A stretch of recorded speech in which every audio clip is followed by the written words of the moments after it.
कांग्रेस यानी स्कैम है, BJP Mane scheme है। कांग्रेस यानी वंशवाद है, बीजेपी माने राष्ट्रवाद है। कांग्रेस यानी भ्रष्टाचार है, बीजेपी माने विकासवादी है। कांग्रेस यानी अपीसमेंट तुष्टीकरण है, बीजेपी माने राष्ट्रवाद है। डेमोक्रेसी यानी बीजेपी, डायनास्टी यानी कांग्रेस है। क्या करें, उनके पास नीति भी नहीं है, नेता भी नहीं है, नियत ही नहीं। मुझे लगता है 2024 पार्लियामेंट में 2 के 2 गोवा सीट में बीजेपी जीतेंगे, वो पक्का है। सारे देश में जीतेंगे।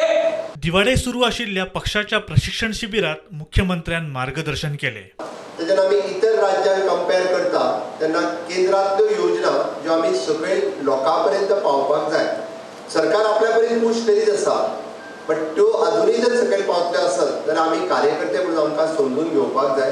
कदाचित आमी बी त्या स्किमीचो फायदो घेवपाक जाय आणि इतरांकूय बी घेवपाक प्रवृत्त करपाक जाय। मिशन परतून एकदा सर स्टार्ट जातले। मिशनाची बीन गरज ना रे आता। कार्यकर्ते सगळे आमचे लोक भारतीय जनता पार्टीक एक्सेप्ट करपाक लागल्या, सगळे लोग आमच्या बरोबर असतात। मिशन काय गरज ना। तो 5 आमदार बीजेपी को ज्वाइन होने वाले हैं, वो कहाँ पे पहुँचा? थोड़ा समय वेट करिए, बहुत अच्छा खबर आपको मिलेगी। कर्नाटक में भी बड़ा नेता पार्टी में शामिल होने के तैयार है। प्रुडंटा खातीर सिनियर रिपोर्टर महेश घाडी आणि साहिल मांद्रेकर।